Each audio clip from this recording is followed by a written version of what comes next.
My sister and me and Nolan, we were in the Isky booth at this industry trade conference deal. And Nolan had my sister put on the flyer that Ed Iskenderian's 75th anniversary tribute car is gonna be at SEMA 2023. Here you go, media, run with this story. And Dad's like, I hate you, Nolan. Nolan sees that we built a 55 Chevy that goes 6 seconds in 4 months. So we got to be able to build Ed's And car so in a couple I'm days, like, right? Me on the internal, I'm like, I'm panicking because I'm like, oh my gosh, like there's a lot that's gotta happen. Welcome to What Moves You, a Speedway Motors podcast where we tell the stories behind the cars and the people who build and drive them. I'm Joe McCullough, and today we're joined by Dennis and Alex Taylor, and they're going to talk about their new project, which is a tribute to the legendary Isky Roadster. Their tribute car will be a T Roadster with some modern touches to celebrate the 75th anniversary of Isky Cams. We'll also discuss what it was like to grow up in the automotive industry, drag week, and then turning drag racing into a media company. I'm Dennis Taylor. I build hot rods in Booneville, Arkansas, have pretty much my whole life. Wouldn't know what to do if I wasn't building hot rods. And I'm Alex Taylor, I'm his daughter, drag racer, builder, co-host of Motor Trend's Hot Rod Garage, so on camera, off camera, all the things cars, so. Car people. Yeah. And how did that get started? Take us back to the very beginning. How did the car thing happen? There's some cars right behind you over here that I can go all the way back to the late 60s when I was just a pup, preteen, that my brothers were both car people when I was growing up. So I remember things like the Little Coffin and most of all the Boot Hill Express, but I've always been around cars, hot rods. My father was not a car guy at all, but I had the influence of Southern California. I grew up in Orange County, just a few miles away from Orange County International Raceway. So I could ride my bike there. Everybody in the late 60s through the 70s in Orange County was a car guy. So I grew up around it. Do you remember seeing your first drag race? Yeah, Orange County. What year? 75 probably for me. Do you remember, were there any big names? Oh there? yeah, all the big names. At that time, it was 64 funny cars at Orange County. Everybody who was anybody was at Orange County. And a whole lot of those everybody's who was anybody's was in, they were based out of that area. LA to San Diego was just car rich with people. I mean, it was the place to be. I always call it the center of the universe for drag racing. Right. At that time. Right. And then at what point did that become, did you go from the kid climbing the fence to that actually being your career? 16 years old, August 16th, 1977. I bought my first car, which I bought off a dealership in California. I think I got that date right. It was the same day Elvis Presley died. I was gonna say, whatever day Elvis died. So I got to get that right. I'm driving home in my 72 Nova. I was shopping for a 70 Nova. I found a bitchin' 72 Nova on a lot. I paid $900. My dad matched that with $900. I drove home in it wasn't a Super Sport, but it was a 350 small block car, and that's when it started. Within a month, it was candy apple green and silver with big wheels and Mickey Thompson tires on it. And you still have it, right? I still have it. And then you just build off of that, and actually you started building your career as a car Yeah, builder. I suppose that's the way it was. I mean, everybody that I was friends with had Chevelles, Camaros, Novas, whatever. So, as teenagers and early 20s, that's all we did. When I graduated high school, we moved to Arkansas, and I was more than ready. As much as I loved Orange County, it was kind of difficult to be a long-haired punk rock hot rod guy with candy apple green car and tunnel ram with 2 4-barrels sticking out of the hood. It was we were a target at that time. So I was ready to get out of California and move to Arkansas when my father retired from his job. So a good friend of mine that I grew up, went to school with, he was a year older than me, he felt the same way. So he moved to Arkansas and we bought a business. An older guy retiring had a hot rod or a car shop, repair shop, and we turned it into basically a hot rod shop. So from 20 years old, 21 years old till now, I've been self-employed building hot rods, and our partnership lasted for a few years, and then we went our separate ways, and I just continued building cars and had my own shop ever since, pretty much. So when does the family and Alex sort of enter the picture?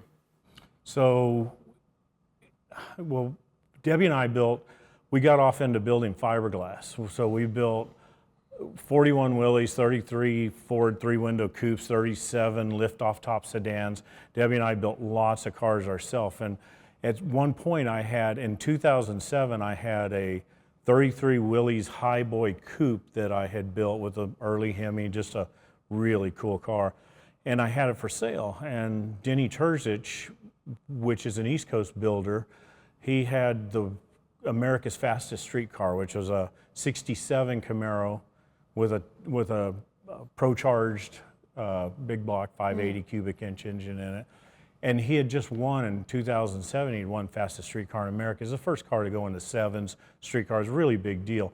He calls one day and he says, hey, you want to trade that for that Willys? I'm like, dude, what car are you talking about? He said, my Camaro. I'm thinking, you're never going to sell the black Camaro. What Camaro? He says, my black car. And I said, is it just like it was on drag week? He said, exactly like it was. I said, done deal. So I got that car, traded my Willys coupe for that, started drag racing it. It was really outstanding. The car was, a high 7, low 8 second car at the time, but that was really moving. I mean, it was very fast, 180 mile an hour car. For me, that was very fast. Well, she was how old? In 2010. 10. So 10 years old. She became my crew chief, we called her. So she was schlepping fuel and plugs and ice for the intercooler and whatever needed to be done. She was there to do it.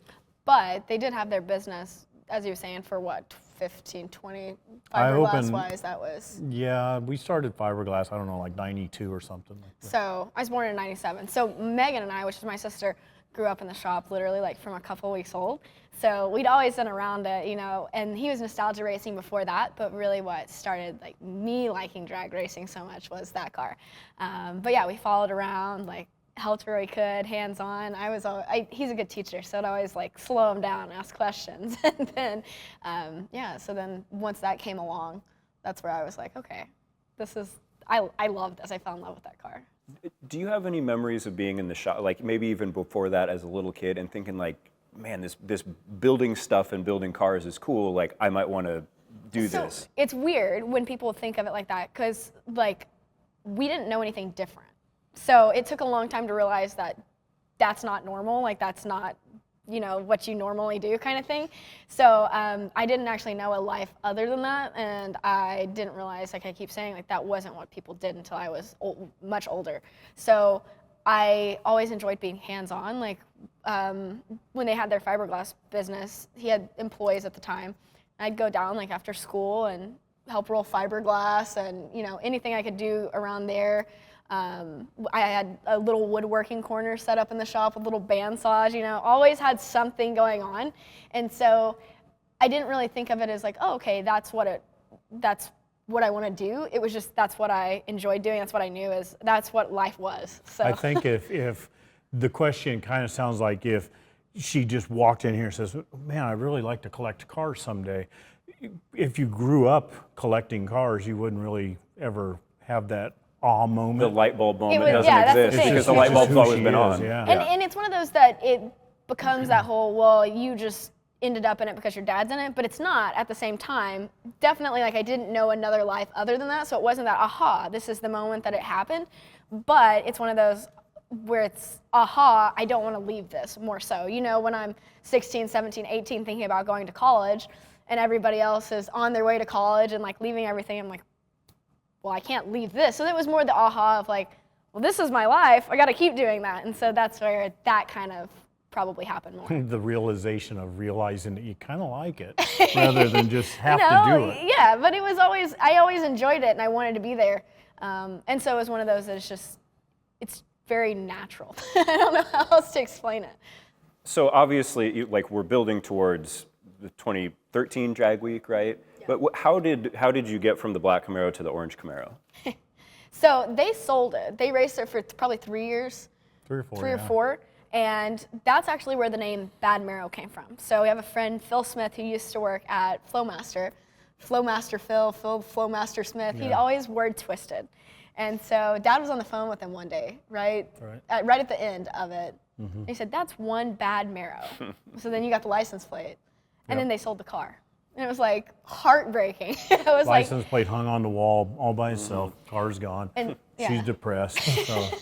So then Mom had a '68 Camaro that they bought from a friend in Ventura. Right. And she was driving it one day. We were dropping one of my friends off at her house, and the brakes, like she hit a bump, brake line broke or something like that. I don't remember exactly what happened. Turning a driveway, and I didn't do the brakes. Yeah, you didn't do the brakes. Somebody else did, and it overextended the brake line, and it popped it out.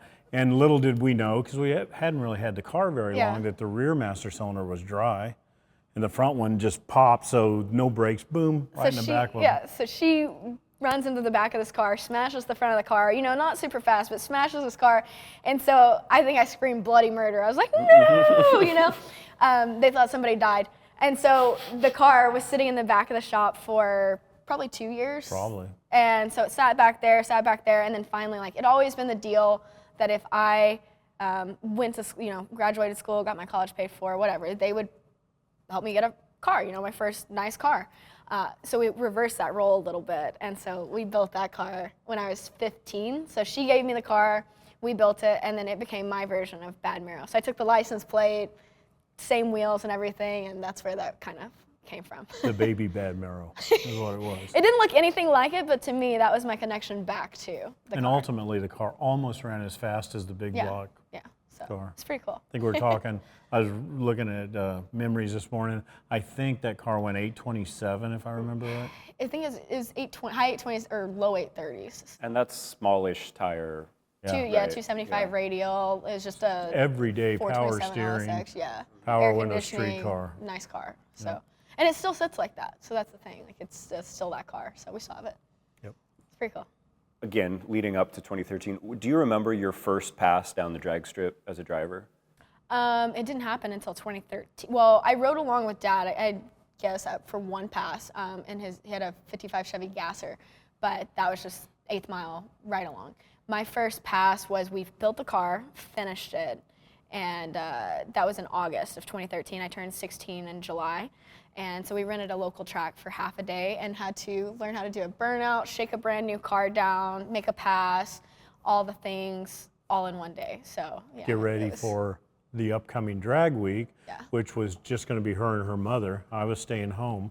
So the car wasn't an 8-second car, it was an 11-second car. Well, at that point, it was probably high 12s, you know. By the end of that, by the end of the first drag week, it was high 11s. But 11.7. I mean, it was a slower, you know, it was a much slower car. Still pretty fast. It's still pretty fast. I mean, as a 16-year-old, I would not have been entrusted with an 11-second car. Yeah. Talk about that. Like, talk about how you got to, you guys are going to do drag week by yourselves. Well, that question that you just asked actually comes up a lot. And I guess it is kind of crazy. Like, they're like, okay, here you go. Here's, you know, take off with the car. That's not really how it happened, though. And that goes back to, like, being in the shop. Me and Meg both have always had a lot of respect for what's there, because we grow up around, you know, high-dollar show car paint jobs and these builds and that, and feet don't go on running boards, you know, like, things like that. So it was that understanding that it's not just, you know, we built it together, so it's seeing that work, and I mean, it's definitely a very different than just here's keys to a fast car. But the way that came about is we made the agreement that I think the agreement was if you got straight A's all the way through high school, we'd buy her a new car for college, whatever, or for her first car. Well, then she got so interested in drag racing and what we were doing that I talked to Debbie one day, I said, and her car really wasn't that damaged. There's a front fender and a hood. You know, we wouldn't drive it because it was ugly and it sat. And she stripped the paint because they were going to paint it and remake so it nice, it was a really nice looking car. But so she was not that in love with the car. I mean, she liked it, but it wasn't a major thing in her life. I said, what if we make the deal with her, instead of buying her a new car, if she'll help build that car, restore her, the car was semi-restored to start with, but we strip it down and restore it, then she can have that for her first car. Let her drive it through school. Debbie said, that's a good idea. So we made her the offer. And then shortly after, I mean, like within a week or something, we said she was really into drag week because Denny's car had one drag week and she was keeping up with it. And I said, you know, if you do this right, if you want, you can do drag week in 13.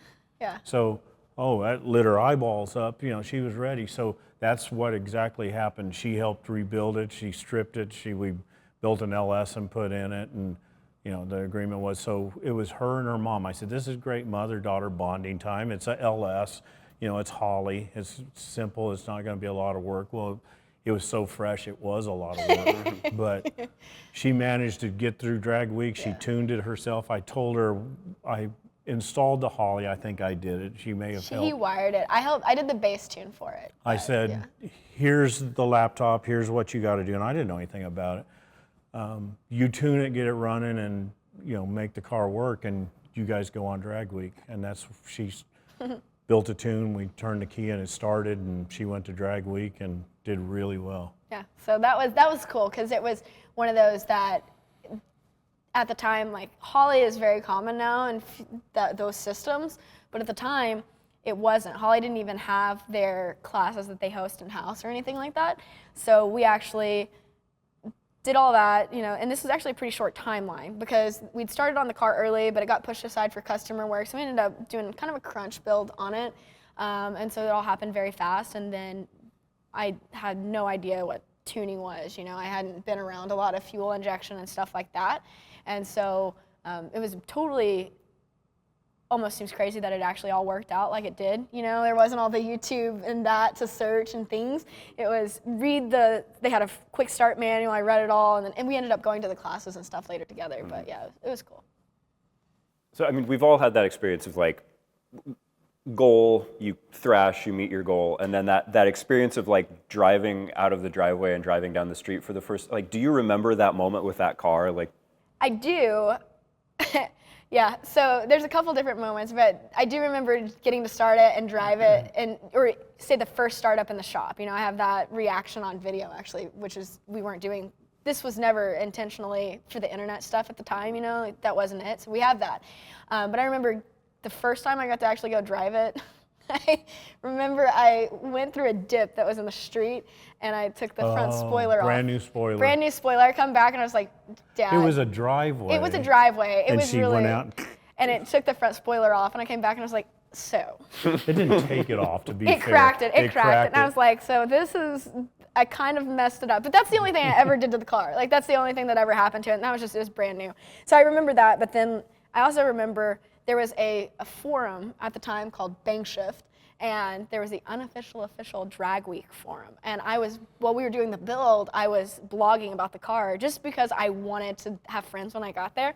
And I remember when we pulled up to the hotel and the car was on the back of the trailer, somebody goes, "You're that girl." And I was like, yeah, I was shocked. I mean, I was really shocked. Yeah. We pull in and we literally got surrounded by other drag weekers, and it's like I didn't read the forum. I didn't know what she was doing. She'd say something once in a while like, "Who's Eddie Miller?" I said, "I recognize the name from drag week." Yeah. And she'd say, "Well, he's commenting on my stuff. It seems like a nice guy." You know, stuff like that. And it's like, people are actually paying attention to what you're writing. Well, when we pulled in the motel that night, it's like people all around the car, and that kind of started. It's like, I don't understand, but whatever, it's cool. And we went on, she did drag week. Meg and I stayed in the motel room, and they went and registered that morning, and it's like, we went back to Arkansas. We let them go on the thing by themselves. Yeah. But I guess that kind of surprised a lot of the guys or people at drag week. It's like, we'd trust her, but I totally trusted her. You know, she wasn't make-believe. She's not standing there getting pictures. She's in there down and dirty. She had something to do with every aspect of the car, so I knew she knew what to do. And I think that goes back kind of to the question you were asking earlier, but it wasn't just like we would be at the shop and I just sit over in the corner or something. Like, all growing up, literally from as long as I can remember. That's why there was never that aha moment. But like, I would follow him around the shop and like slow him down, you know, half the time, because it's like, why is this? It was always the why and the how. I wanted to know the why and the how, and this and that, and so he was a good teacher, and so that's where it's like, it wasn't just like hand the keys over to somebody who knows nothing. It was, he knew that I had a background in it, you know, knew the knowledge, so. And you almost didn't get to race, right? Like that, you're probably sick of telling that story, but I feel like it's a great story, right? Like you show up and what happened there? Yeah, so they were in the hotel room. My mom and I we were the first people in the tech line because I was that new person that was like, we're gonna be the first ones there, you know? And so I remember as clear as day, I just told this story the other day actually, and I went all through this line. I rolled in the gates and I told Mom, I was like, that's Freiberger. That's David Freiberger, and he knew that I was coming because he said, oh, I'm glad to see you did make it. And I was like, Freiberger knew I was coming, you know, it was cool. So then we go through the lines, and I went through all the tech mess and everything, car passes tech, answer all the questions. I'm at the last level of this situation here. And the lady tells me, you can't race. And I was like, haha, funny, laugh, think it's a joke, you know, like Freiberger knew I was coming. Yes, I can. What are you talking about? She goes, you're not 18. And I was like, I am 16 and I have a driver's license. And so basically, long story short, they tried to say that the rules were because we paid with a credit card, because you have to, because it's online payment, that agreed and meant that you were 18. And I was like, well, you can race NHRA. And so people, you know, you can race NHRA at 16, have to have a valid license. She could have an NHRA license and at so 16. It made no sense. Yeah. And it was so frustrating. And so I just was like, well, that's not the end of that. And so 16 me marched, and I was like, I'm going to find Freiberger. She's on the phone with me. She wakes me up, and she says, they're not going to let me race. And I said, why? You have to be 18. And she goes, I'm going to find Freiberger, and hangs the phone up. And I'm like, oh, crap. And a few minutes later, she calls me back describing the way this all went down, and it's pretty funny, I guess. Yeah, and so there's still people that talk about that were there for their first year where they remember seeing me like walk from the front of the line to the back of the line. And it was so funny because it spread like wildfire. Like before I got from the front of the tech line to the back of the tech line to try to find him, people at the back of the line knew what had happened because like people were excited about this and they were watching it. It was like kind of like a fresh energy at Drag Week. And so people at the back of the line, as I'm walking up, I didn't know they know this. They're like, if they don't let you race, we're sitting it out. And I'm like, wow, we just started a movement accidentally, you know? So I end up finding Freiberger. I tell him the situation. He goes, I'll be back. And he goes in the motor home, and he comes back, and he's like, all right, we talked to insurance. It's clear. And so it ended up being a whole situation the next year. They called me back. It's funny, Keith Turk, you guys probably have heard his name with land speed. He calls back and tells Dad, don't want to be the guy, but. Yeah, it was a mess, to say the least. And it went on from 13 to 14, but we created some hard feelings with some people that thought that we shouldn't be racing. It's like, she's already doing it, she's already driven, she can have an NHRA license. If we need to, we'll buy special insurance ourselves. We even offered that, but it turned out it worked out, and what some of the people that we think were our enemies turned out to be some of our best friends. Yeah, you know, and there was just some really notable people racing in it at the time that wrote letters and was like, I feel comfortable with her being on the track. Like companies wrote letters, the big name racers wrote letters that were there. So like it was really cool. And it's all one of those things that it worked out for the best. Like that was probably best case scenario. It probably jump started and kick started everything that I'm doing now. And then it's like Keith Turk is one of our best friends, you know? And so it's funny, all these people that butted heads with, it's like came in, proved ourselves and everything, and then now it's like family. It opened doors for so many young people. Nobody had done it before that. We didn't think anything about it. We weren't trying to start a movement. I just wanted to go fast. She just wanted to race. We didn't think it was anything. But now it's family and it's young people, and there's been many 16-year-olds come in and do the same thing, and you know it works. It was just. You just don't think about 2013 being that backwards, but it really was. I mean, 10 years ago. Yeah. People know who you are now. Like, how do you start turning that into, like you say, what you're doing now and starting kind of a media company? That's one of those where it was accidental. So I tell people first, there's that term influencer now. It drives me absolutely nuts. But it is what it is. I was just, Drag Illustrated just nominated me, or made me drag influencer of the year for this year, which is cool because it's Drag Illustrated, so it's actual racers. But my point with all of that is saying that I tell anybody who asks that I am a drag racer first, like drag racing is where my heart's at, and then I'm an influencer second. So just because, meaning that I create content based around what I do, I don't do stuff to create content. So it's very different. And so it was one of those things that 2013 was when 1320 video was really growing. They were in the drag and drive stuff, and there was all that stuff where social media was really taking off.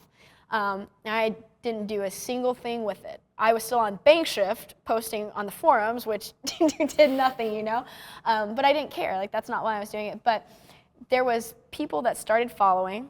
They just, you know, over time, my account was growing. I didn't think anything of it, but I just post what I was doing, what we were doing, races we were at, the stuff we were building, and it was never intentional. And then it wasn't until, I think, my first year of college, so that would have been 2016 or so, that I wanted to do multiple races that year. Because prior to that, when I was in high school, we were doing drag week. And so that year, I just started YouTube, just because I was like, we're doing some really fun stuff. Like, this would be cool to share, you know? And I remember they said that, you know, if you want to do all these races, you're going to have to find a way to, like, help pay for it, kind of thing. And so I wanted to go to the Dodge Motor Trend Roadkill Nights. And I had no idea what I was doing. We'd had some sponsors, like product sponsors and stuff before that, some really great companies. But I reached out to Phil Smith from Flowmaster and was like, hey, gave him a whole proposal. I had no idea what I was proposing, but I was like, you know, if you guys will help me get to Roadkill Nights for $1,000, I'll do 10 million things, you know? I was like, I'll give you this many videos and this many pictures, and it was the easiest thing I'd ever, like, yes, they come back, yes, and I was like, that worked out different than I expected, you know, because $1,000 was a lot of money. And so I was living, like, I was paying, my college was paid for, but I was living on basically what I was doing with college. And so that $1,000, like, that really kicked it off. I was like, wait, so people are interested. So I was like, well, okay, well, now I have to do videos. And so that's where the light bulb clicked, that I was like, okay, if I do this, I can make it a business. And I'm in school, I went to school for marketing, and I love the business side of stuff. And so I was like, if I do this, then I can go race more. So then if we keep, so I still suck at social media, kind of. I just share what we're doing. But that's where it kind of started, was like in that moment, I was like, okay, this allows me to do this. And that's where it kind of took off. Yeah. And I don't even remember the Flowmaster thing. That's all new to me. Yeah, that's where. It's been too long ago. It's been too many things happen in between there. Yep. Yeah. But people did pay attention, and I think it was because a girl and teenage, and, you know, she's built her own car, so we didn't think anything about it. It was never, ever intentional. It was literally just to get her a car that she really liked, that Camaro, and it's just snowballed. And we never did. I mean, it's just only recently have you, I think, you've only been on Hot Rod Garage for a little over a year now. Yeah. I mean, it's really within the last year or so became her business, you know? I've had this social, like, all I did, so I started Alex Taylor Racing in 2018, and that just had some sponsors, you know, that I worked with on the side a little bit. But it's been one of those that, like, it's grown a lot in probably the last 2 years, because we started building the 55 that I race now in 2021.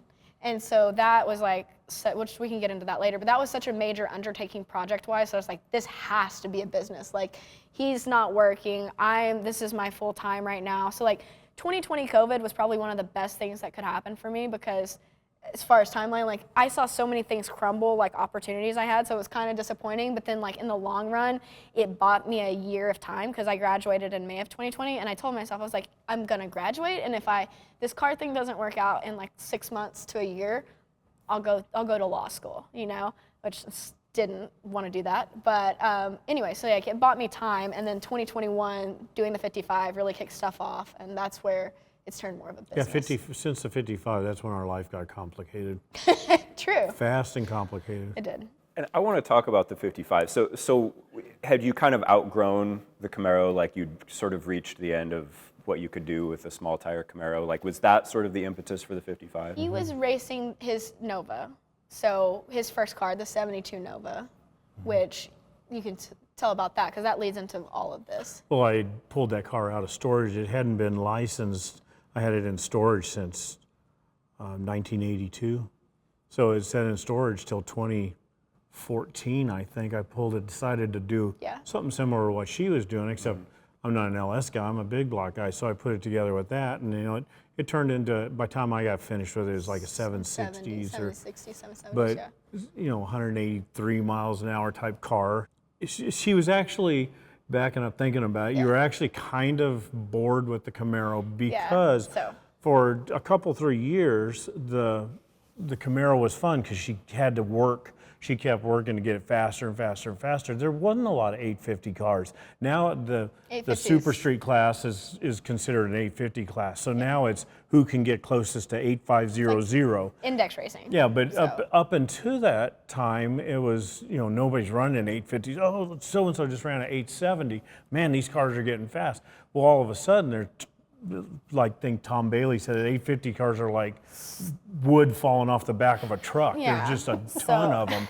And he's kept teasing her, you're not fast. And she's like, I'm fast, I'm going fast. I wanted to be like one of the fast guys, like the guys that were really fast. And so he was racing the Nova, and I was racing the Camaro, and we finally kind of had the cars dialed into what they were at their limit for what they were at the time, because they're both heavy cars, both good street, like true street real cars. Real street cars. And so I was tired of running the 850 class. Like, it just wasn't exciting to me because I hated having to slow down. Like, I love speed. And so the fact of, okay, we could go faster, but we're slowing down, that makes no sense to me, like this is pointless. So it only had an 850 cage in it. We'd been a little bit faster, obviously not in competition. And so we had started planning in the beginning of 2021, like the January. Okay, well, if we do a hoop and we do this, okay, we could get the Camaro to like a 750. We could go out and run sevens with it. And so we kind of had that plan. I'd already talked to the partners I was working with that year, thought we had it all lined out. We were both still going to race that year. And he called me one day. I was at home. And he called me and he was like, oh, okay, I have an idea, but it's only going to work if you're into it. Come to the shop. So he starts telling me, he's like, why don't we pull, we had this ratty 55 Chevy that was sitting in the back of the shop that was basically junk. And he's like, why don't we pull that up?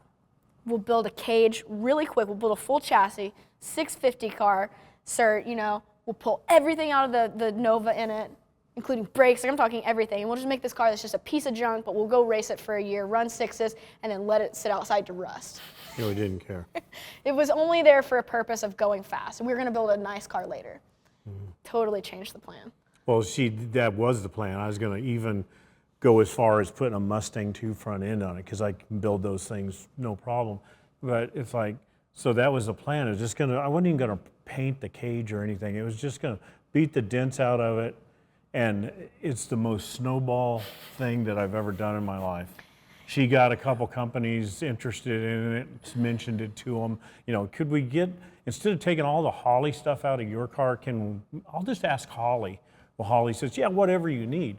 And it's like, oh, that was easy. But it was, but it wasn't. So like, that sounds easy, but it's one of those things that's where the whole business side of it really It's easy for me. It really clicked. Yeah, he was like, we need these parts. And I'm like, okay, this is going to be a lot, proposal after proposal. And I'd written some proposals prior to that, but this is where like the business side really kicked off because the car was we were going to rob everything from the Nova. But I didn't like that idea. Like it sucked to have to pull it apart. And so it was one of those that I was like, okay, if I do this right, I think we can build a car here, So I'm like working out the numbers. I'm like, okay, if I post on YouTube, I can make X amount of dollars, which would help cover these expenses and this. Then I'm like, okay, if I reach out to this company, maybe I could pull this. So companies like I Did It and things like that, like I wrote out proposals all day long. And so it was a weird time because it sucked because Dad was actually out doing a lot of physical work and I was in the shop, I was in the office all day long, like dealing with partners and companies. And that's something that people didn't realize. Like there was a lot behind the scenes, because that was a lot of work. It was a major undertaking. It was big. And long story short, this all happened in a matter of 4 months. The build, the proposals, the companies, the projects, everything like that was a 4-month, the deliverables. And so I wrote out a race schedule, did this, and it was a massive undertaking. And it's amazing how many companies they did jump on board and it made it possible. But it became an independent car, but we did still have to take the engine and transmission out of his car Well, the And car snowballed. It became not a piece of junk. It's like one day I've got this temporary jig set up because the table, my chassis table, was occupied. And we built this temporary jig, and I shoved these old 16 by 16 weld wheels and slicks up under the car on this jig. And, you know, by now I've fixed the body, replaced the rocker panels and what have you. Yeah, It looked been a kind of lot of like a work. car. It looks like it looks now, but, you know, it's just a body on a jig. But as soon as I shoved that tire in there, she's like, I like this. And before, I mean, a week or two later, it's like, this is my favorite car. I love this. I said, it's a piece of junk. And she's like, I love it. And it's like, can a girl really love patina, rust, dents, and what have you? But she did. From that moment on, every time she'd look at the car, she'd walk in and says, I love that car. There's literally so many videos where I'd be talking, like when the car was first on the ground, and I'd see it roll by, and I was like, dang, that car looks good. And I'm like, anyways, back to what we were saying. Like, it was so right. It was like the details and the way it was done. And it was really fun because we did all the work. It was like mine and Dad's first car where it was like we thought of it from start to finish and then like we executed it. So it was like the majority of the build happened in 4 months. That's not even fair because the first month he was still doing customer stuff and we'd work on it at night and on the weekends. And so we did all of the chassis and everything.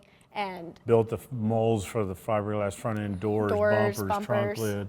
I mean, we did all that, and then laid up carbon fiber on that. You and your mom laid all that up. We did, Mom that was all included in that time frame. Yeah, Mom and I he was doing something, you know, he'd be down the back doing something. Mom and I are laying out the front end, using carbon fiber and, you know, doors that were carbon fiber and fiberglass. And so like there was so much. It's really crazy that it all actually worked out because, you know, in addition to just the work, it's now I'm dealing with partners over here. And it was just it was crazy. But anyways, car snowballed, became literally maybe my favorite car ever for personal stuff. And it's like, okay, if anything ever happened to the car, you know, it would be devastating, which is so funny because at first I was like, if something happens to it, it's okay. Like, it's patina. We don't care if it gets scratched or dented or whatever. If she puts it in the wall, who cares? We'll beat it out and go on. You know, but now it's like, ooh, there's a new scratch on that. Like, poor thing. So anyways, it's really funny because that car really kick-started it, and it's where we got to kind of, like, he got to have his brand of Hot Rods by Dennis Taylor, and I had Alex Taylor Racing, and they were independent, and that's the first time, like, we really had some really good separation, but they were joining forces, and it was just, it really kind of shaped the direction of, like, pretty much everything that we do now.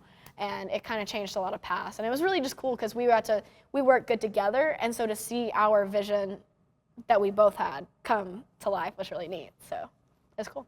And as far as the actual nuts and bolts of it, like, I think people wonder, like, how is it possible for a, you know, 5-second car to do actual drive on the street and then turn the number? Like, what did you have to do to make it so that it would do both things? We talk about it quite a lot because the drag and drive thing is, to me, what separates the men from the boys. It's one thing to build a 6-second, which we're just now really in the 6s, second race car, but you can do it a lot easier than what we have to go through. We have to build that 6-second car to drive, run on pump gas, race on methanol. You know, headlight, everything's functional on the car. It's got to have enough suspension that we don't tear the bottom out of it. Pull a trailer. It adds up in weight. So, you know, the car's 3,250 or something now. Or we were used to 4,000-pound cars. So to us, 3,250 is a lightweight car, but, you know, most race cars are 2,600 pounds. So it's just a lot. We've got dual fuel systems. We got 25-gallon tank in the back for street gas with its own pumps, its own hoses going up to the engine and the regulators, what have you. We run on the same fuel injectors, but we switch. We have a methanol tank that's mounted on top and in behind the radiator. So everything's dual, you know, and you've got issues like we didn't want to drive on 16 volts. We never wanted a 16-volt battery. You're charging 18 volts. So you got issues like that. So we're trying to race on 12 volts, and we did until just recently. We finally moved to a 14-volt system, and we kind of compromised with both of them. But there's so much to learn about that. You know, you have to build the car where if you do have problems, you don't have a lift. You have to make things almost with a zipper. It's like thinking of it, I try to say in like it's the trophy truck of drag racing. You know, it's the endurance that's combined That's with what it. gets you. Anybody can go race for a day, or anybody can make a car to drive, but when you combine the two of them, it makes it really hard on a race car. But we've got a lot of miles on that car. We got 7,000 miles on it now, I think. Yeah, and people think it rides awful. They're like, that's got to be miserable. But I'll be cruising, about to fall asleep because it's putting me to sleep, and he's asleep in the passenger seat. Like, it really is an incredible car. It's so smooth. I mean, people they'll come up to us at track and say, it's got to be rough. It's like, you don't understand, that car is so smooth. Yeah. It's so pleasant to drive. The only thing that it's not is it's loud. So we wear headphones to talk to each other. But it's nice. It's cool. She can listen to music. She can do Bluetooth music and Bluetooth cell phone. We love it. It's so much fun. Like, we'll cruise down the road with our trailer on the back of the car, 80 miles an hour, and we have this game. We're like, there's a target.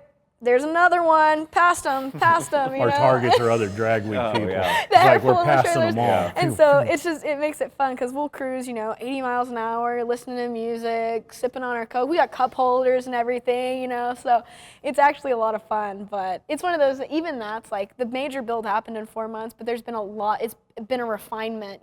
All of last year was refining it, and this year is the first year that I think it's really going to be competitive. So you had kind of an epic quest to get it into the sixes. What was it that was, I mean, it's hard to say holding it back when you're talking about a low 7-second car. That's a great question, because it's like one day it works. Yeah, do we have an answer for I don't. it? I don't think we do. And that's the weird part, because it was like when we set it out for Quest for the Sixes. That's what the car was built for. And it's one of those things that, like, we took it out, and our first pass was an 850, off the trailer, which by now that sounds slow. But at the time, we're like, off the trailer, first time down the track, and we know nothing about it, it's an 850, so it seemed impressive. And then it was like breaking in the sevens was almost impossible. We tested we had the track for a day and a half, and finally on the last pass we broke the sevens, and it's like, looking back, I don't know what held us back, I don't know. And then getting in the sixes, we ran 7.0 at over 200 miles an hour, pass after pass after pass. And I think what really kicked it, that extra tenth, put it in the sixes, was we went to Ben Strader. We went to EFI school, which we've been to Holly, and she tuned a long time, but she kind of took a back seat to the tuning, and when we finally decided to go back to tuning our own stuff, we went to school at Ben Strader, and it made a big difference. That's very fair, because it was weird, because I started out so hands-on with like the tuning and the EFI side, and then I got away from it, especially in 2021 when we were doing the 55, because I'd never done anything with methanol, so I was a little bit hesitant because I didn't know the air fuel numbers and stuff, like what normal was, and so we were just doing it so quick that I was hesitant. I didn't have time to learn it and research it, and I was scared to death I was going to hurt it, and we had so much we needed to do with it, and so like I kind of stepped back and was like, okay, I'm going to let people that know more than me do this, and it kind of put us in a bad spot over the next, they helped us go faster, but it was one of those things that all of a sudden I didn't know what changes were being made, and I didn't know, I wasn't as hands-on, and it was awful, and then I started learning so much more, or hearing so much more, and it's like everybody has an opinion, and so it's like I got to the point where it just almost was like freeze. We just froze, because I was like, I don't know what to do. I don't know what to do in this situation. Somebody's touching stuff here, so stuff is happening there, and so finally we kind of limped through last year. We had so many issues, not just with the tune, but we're having transmission issues, just so much. It's like, if we can just get through this year, we're gonna have to reset for next year. So we went to Ben Strader's EFI University, and the thing that helped me the most was I unlearned so much of stuff that I'd been taught wrong. And so it's like all this stuff he told me, I'm like, so you're telling me what we knew in 2013 was right, but I've learned so much just jumbled up mess in between that like it just melted my brain. And so it was really cool when we were testing this year in February. It's my first time out since we'd been to the class, and I was listening to people would come up and give opinions, and like they'd walk away, and I'm like, Dad, they're not right. Like what they just told me may make sense in their head. And I'd whip open Ben's book, and I'm like, but right here, science says that's wrong. It's numbers, it's math. It's the math of it, and so like I think that really helped. It just helped us get more connected with the car and the program again. And then now it's sixes like that every pass, 200 every pass. I mean, 209. 209 in a shoebox. Like, it's crazy. People come up to us, and when we first introduced that build, they're like, why are you doing a 55 Chevy? That's really dumb. Why wouldn't you do a third gen Camaro or something? It's so much slipperier. Because it's not a 55 Chevy. It's cool. You know, is there really any substitute? No. I don't care if it slows down a tenth or 5 miles an hour. It's a 55 Chevy, you got to understand. So now we're doing 209. The car will probably do 215 before it's over. Yeah, and that's what's kind of fun, because like we started talking about like what the next project is, you know, not just project wise, but like project for racing. And we go back and forth, and it's like finding something that's as appealing as a 55 Chevy that's capable of doing what we want to do. It's like there's going to be a sacrifice somewhere, you know, like be it a little bit slow or things like that. And so that's a constant conversation of like what's next. And so it's something that's like the 55 will go compete this year. It's going to be really fun. I think we're finally like we've learned so much with it, and it'll be time for something new coming up soon. So it's fun though. So we have to talk about Hot Rod Garage, right? I mean, how did that happen? Accidentally. There's a lot of stuff here that's very accidental. So going back to the 50, I have to include all this because it was funny how this all happened. So going into this year, I was kind of like, what do we do to compete with the 55 going into 2022, I was like, what do we do to compete with what we did in 2021 with the 55? So I'm like, okay, I guess we go race for a season. So we go out, we did Sick Week, which was in February, and then we went to Florida and tested in March, and then raced in Bradenton. And Patrick Miller, who is part of Bumblebee Racing, came down, and actually I got to back up one step, I'm sorry. So after we raced Sick Week, I got a call from Motor Trend, producer, and it was like, hey, do you have time to set up a quick Zoom call? And I'm like, yeah, but I'd been in conversation with him before, and I was like, this is going to be a waste of an hour. You know, like there's no way this is going anywhere.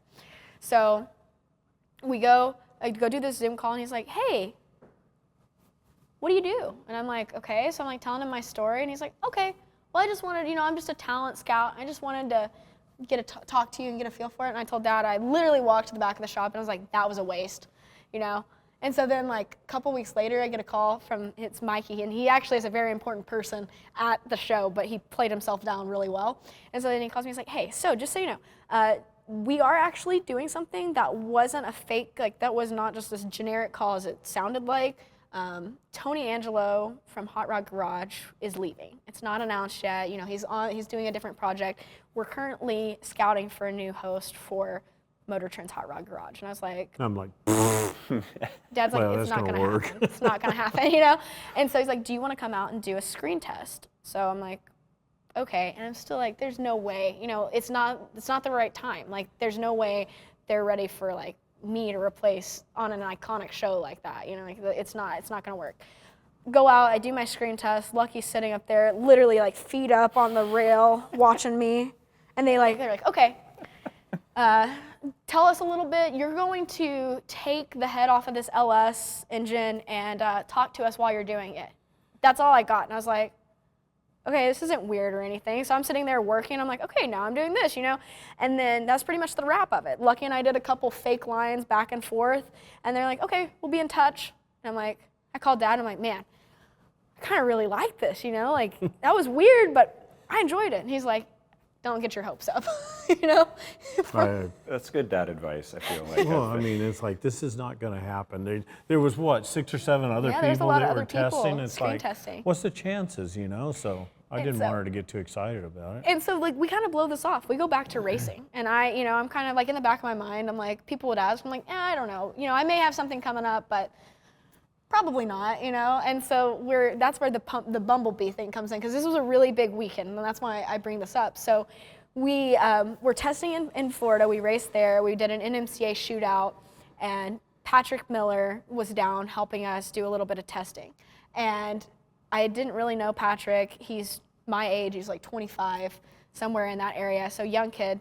And him and his friend Alex also came down. And then at the end of this week, it didn't go exactly how we planned, and then he was like, do you want to drive a Pro Mod? I was like, yeah? Is that a trick question? Like, where are we going with this? And he's like, me and my dad, they have two cars. They have a blower car and a turbo car, so Pro Mod type Camaros. he's like, we're going to Lights Out. There was supposed to be somebody else coming to drive. They can't make it. The car's already going. Do you want to come? It's this weekend. And I'm like, I tell him, and he's like, yeah, but it's this is like, you know, this crazy deal. So we go up to his house, and I'm like, take my suit with me because we had to leave from Florida. Yeah, she sent it with Patrick. Yeah, I sent my suit with him because I'm like, I mean, if I think about this too long, like this is a 370s, 200 plus in the 8th mile car. I just done 200 for the first time in the quarter. I'm like, take my suit because I don't want to think about this and back out of it. And so we go up there. We're sitting in his garage as we're prepping this car for the race that weekend. And I get a call from Mikey from the show. And he's like, do you have time for a FaceTime? I'm like, yeah. Interesting. So I was like, hey guys, I'll be back to doing pro mod stuff in a second, but I'm going to go do this call with TV Motor for a Trend. second. It's like, what's happening here? And so like, there's all this big stuff happening. And I do this FaceTime, and they're like, do you like us? I'm like, yeah. And they're like, well, we like you. I'm like, cool. They're like, do you want to be a part of Hot Rod Garage? Yeah, I do. And so that's literally just about how it went. They're like, we really like you. We'd like you to come out. We want to do this. And so this is in late March. And so then we go race Pro Mod for a weekend. Cool situation, you know. A couple weeks pass, and like finally the contract comes from Motor Trend. And this is all happening so fast. I am sending my contract to my lawyer. We're on our way to a Pro Mod race again in Alabama. And I packed my bags because I was like, I may be going to Motor Trend after this week, or maybe the contract's not gonna go through, I don't know. So we went down there, I didn't know what I was doing, and go run some killer numbers in that, and then finally they were agreeing to the contract as I was about to get on the plane. No contract signed, hopped on the plane, flew to LA, and shot my first episode of Hot Rod Garage. It was the weirdest month, I think, ever. Coolest by the same token. I mean, I'm sitting there going, this is real. I mean, all this that we've done, just because we wanted to do it, has led up to this moment. I mean, she's going to work on a TV show, Hot Rod Garage, no doubt. It's Hot Rod magazine, so it's like, you're really becoming somebody. And I'm proud a little bit proud. And it was just really cool because like Hot Rod's so important, you know, because that just goes. Part of our life. Yeah, like that was where it all started. So it was like so cool to be running a Pro Mod and going to race Hot Rod or go to Hot Rod Garage, and like there were so many things that clicked like all at once that like April of last year, it's pretty hard to beat. Yeah, hard act to follow. That was a cool month. So yeah, it was random to answer the question. So you've driven a Pro Mod. I mean, do you have aspirations to like drive a fuel car or like anything like that? Yeah, always. So that's the funny thing. Everybody's like, what's next? And I'm like, I don't know. He used to say, he still does, I like waking up and not knowing what tomorrow holds. Like, I don't set my goal as like. We don't plan anything. I don't want to, because I tell people that I'm like, if I said that I wanted to drive a Pro Mod, like that was my ultimate end goal, I would have never drove a Pro Mod last year. It only worked out because we went to do an NMCA shootout, which led to a connection here, which led to that, which led me to a Pro Mod. So like, I feel like if you get too blinder focused, you miss so many opportunities out there. So like, I'm like, yeah, I'd like to drive a fuel car, but I'd also like to drive a Pro Mod again. Like, I just really like driving, and he likes building, and we like creating, and it's this perfect storm. So the way this happens, sometimes the way this storm brews is like last night, sitting at dinner here, you know, in Nebraska, and I say, you know what, I kind of like to build a Pro Mod. Would you want to race a Pro Mod, a real Pro Mod? Yeah. That was a radial tire car, Yeah, it was a a Pro radial- Mod with radial radial. tires. Yeah. But it's like, there's so much happening in the Pro Mod world, it's like, maybe we should focus on that instead of drive and drag. She goes, I'm in, let's do it. So we haven't talked any further about that, but no telling what next year at this time we'll have. That's usually how a lot of conversations happen, because like he's got the creatives, like he's the, you know, where a lot of the ideas start, and then I like to step in and do a lot of the business side. So it's like he's got the idea, and then I'm like, that sounds cool, and then we start creating and spitballing. Like we'll be driving down the road in the 55, and it's like, what car do we want to do next, you know? And we just did this like 2 weeks ago, and it's like, okay. You know, and so we start spitballing, but then he'll take it, and then I'm like, how do we physically make it happen? You know, like how do we do the funding? How do we do this? And it's just, that's where like it works really good, because we both have the different skill sets, and so it's. And we have good. a wife, mother that Yeah. makes all that happen. She's the one that sits at the computer and books everything and orders parts. It's We got a everything- really awesome Yeah. in-house team. It's is a what- good, it works out good. Like she does everything that we suck at, which is planning, booking, scheduling, and she enjoys it, and we don't. And so it works out really well. It's called teamwork. And then my sister, actually, she started working for me last May when she graduated. She graduated from college with graphic design degree. And so now it's just like, it's just the whole Taylor family's clan involved. rolls along, and it works out pretty good. So she does all the photography and everything like on that side. Editing, social media stuff. We just don't have to. She's in an airplane more than she's in a car anymore. So Yep. Meg took a lot of pressure off of her doing the social media stuff that she doesn't have time to do. So the whole family's involved now. Do you guys ever like have that conversation and stop and talk about how lucky you are that you like get to do what you All love the with time. your family and Oh, like yeah. So what was it yesterday? Sitting in Ed's car back here, I said, you need to stop and realize how important this is. And we stay grounded because we are so grateful and we understand how fortunate we are to get to do the things that we do. So never ever will any of us not take that moment to. It's actually a constant conversation that some people would probably get tired of hearing, but like we talk about it all the time. When I say like we wake up and talk about cars and go to dinner and talk about cars and then race and talk about new cars and stuff, like cars are legitimately everything that we do, which sounds very... Every vacation, every trip. Yeah, it sounds very like, wow, you're a one-trick pony, but it's not. It's just like we love doing all kinds of different stuff with it, and it works out because we all have different specialties. But it's one of those things like we'll be, say on sick week, as we've got 300 miles of open road ahead of us, it's like, man, we're pretty dang lucky. Like we got some cool friends, some cool family, like we just ran this, like it's like we are always talking about like, wow, can you believe we're getting to do this? We have lots of, I guess fans is maybe the right word, but lots of people, friends on social media that constantly remind us how lucky we are, which brings it all back into reality for us because it's like she said, it's our life. We don't really think about it, but we do realize how fortunate we are, but people live vicariously through us because we're living, our favorite movie is 2-Lane Blacktop. We live 2-Lane Blacktop every time we go out in that car. And even Richard Ruth, you know who Richard Ruth is, calls me the other day. I've never talked to the man before. I'm working, Debbie comes up with my phone and it's like, dude, I don't have time to talk. She goes, Richard Ruth.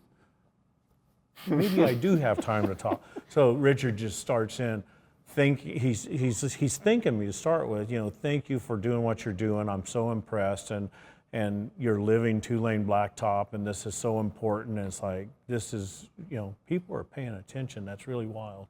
in an actual 55 Chevy. It's not like you're living like you were living the lifestyle in the right car. So we're on race week. This is a short but cool. We're driving along. The very first time we take the car out, we're up in Colorado mountains and we're driving along, and we had a film crew that wanted to do a movie on us. That's a whole different story. But they're driving. We're on radios talking to them, and we're like, we need to stop at this little town and have a hamburger or something.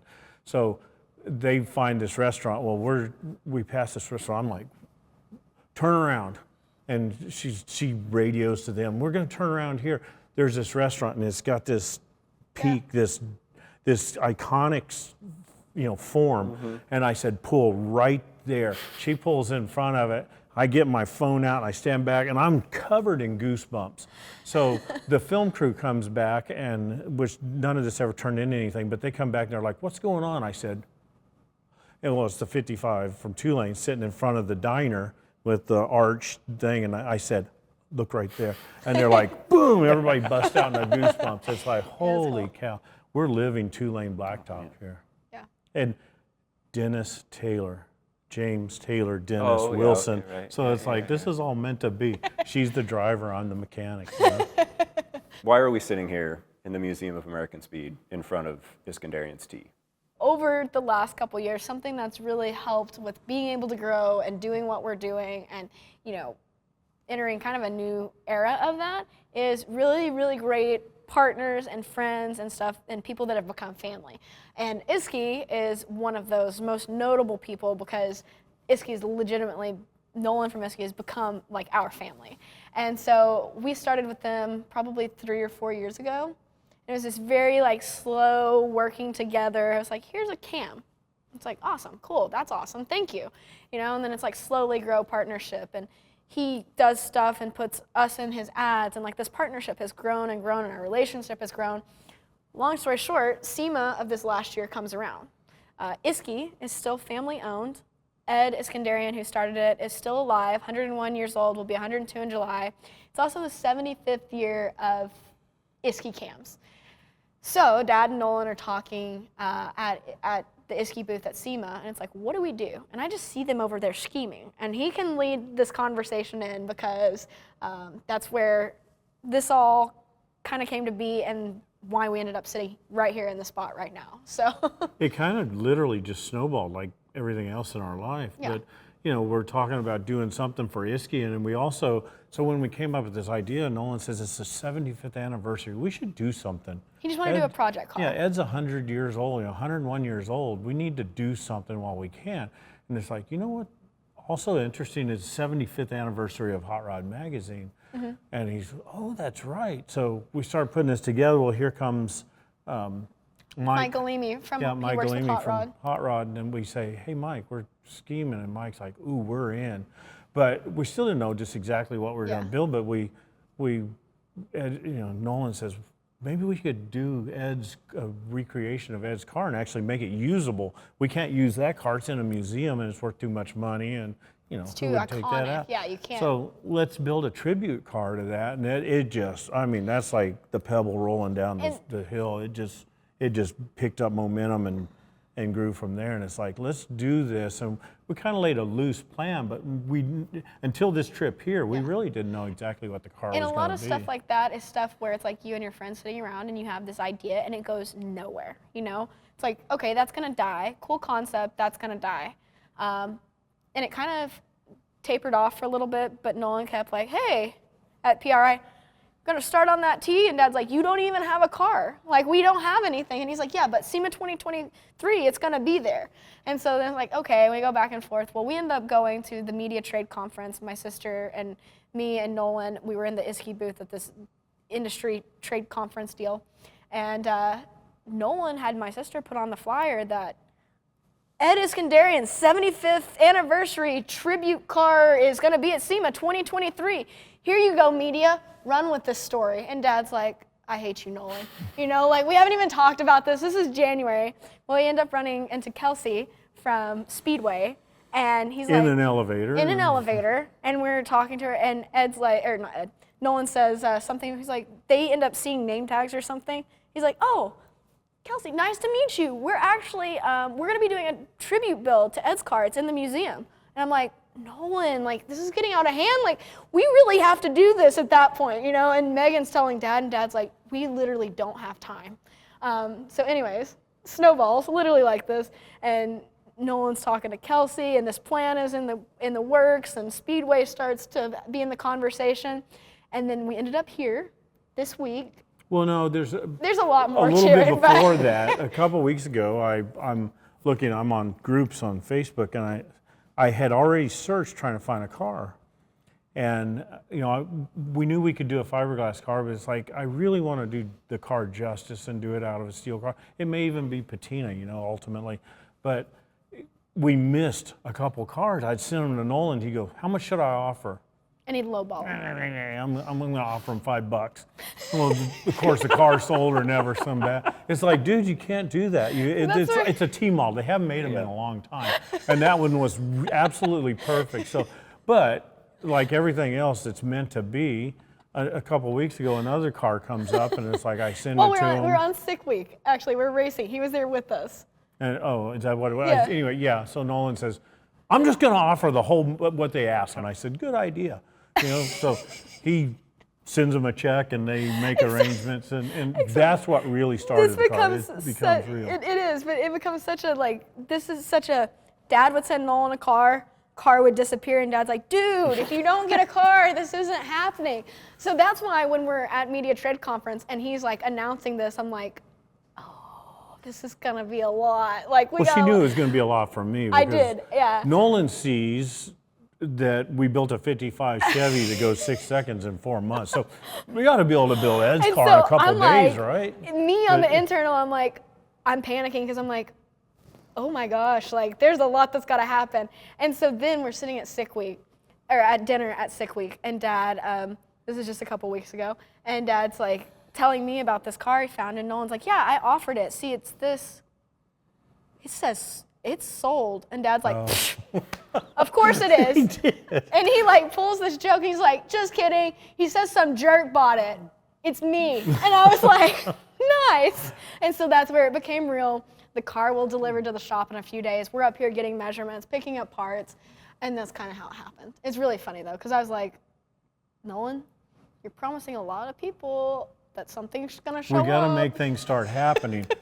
So we come here, and it's like, oh my God, you know, the heavens have opened up. This is all supposed to be. So the stuff that Speedway's done for us in 2 days, it's and then that game car's changer. coming in 2 days. Yeah, it's like, okay, this is real now. This is gonna work. Being here, being able to talk to yourself and other people here at Speedway and like get measurements and stuff and actually see the car. One, it's exciting. It like opens up excitement for the project or creates it. And two, it's been just, like he's saying, it saves so much time that would have been, you know, wasted in research and stuff.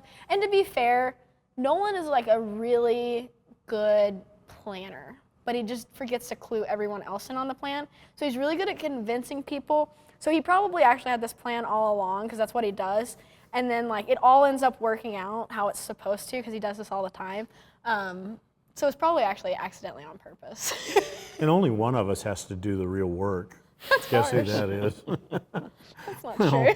I promise you're going to be a hot rod I'll be garage, and gone I'm a going to lot, be building but frames. I have to do a lot of the editing stuff. So You it'll be a do. whole build series. We're going to be documenting the build and actually trying to give it justice for what an undertaking it's going to be. You know, no pressure. It's only a couple. It's all going to work out. only a I couple work best months. under pressure. But it's going to be really cool. It really is. It's going to be a really neat project. It's going to be a fun tribute that takes Ed's craftsmanship and really highlights the craftsmanship, and it picks up what he could do with modern technology. Because the car was built in '38 when he was 17. So it's taking today's technology, and one of the coolest things is we're sitting here and we're like, man, why did he do that? And so many cars that are in the museum that you might want to ask that, the person that created those is no longer here.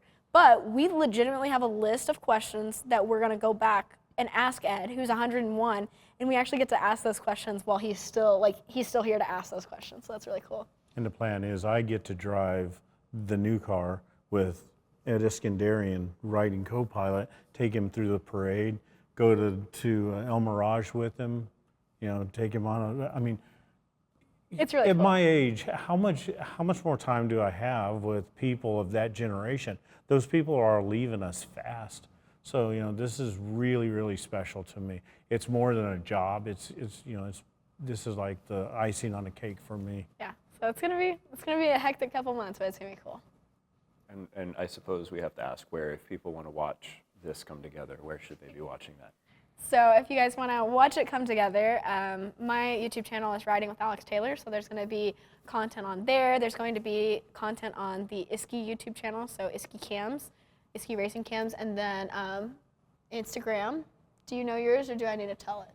Dennis Taylor 522. I type Right. it out all the time. He's like, what's my Instagram? It's like knowing your own phone number. I don't know. So I couldn't tell he'll you. be posting lots of how-to stuff. Alex Taylor Racing here, Isky Cams over there. There's going to be so many channels that'll have different content from this. So it's going to be a lot, but it's going to be an entertaining build, I think, because it's not just functionality. It's recreating something that's really nice craftsmanship. So.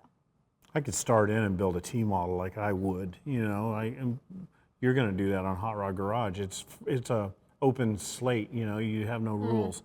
We have rules to follow here. There are some rules. But I'm they're not pretty real good good at that. rules, right? It's not like you're starting with something ugly and trying to make it cool. You know, No, you're starting it's with something already really cool, cool. yeah. And I'll probably make it ugly. Doing cool justice, right? Yeah. So yeah. I'm kind of a punk though. I don't follow rules real well. But it's like, you know, I don't want to dig my torch out and weld with a torch. So I've got to make things look like Ed did, and he did a fantastic job. It's unbelievable. But, you know, I'm thinking this morning, I wake up thinking, how am I going to recreate this body line? Well, I'm going to have a TIG.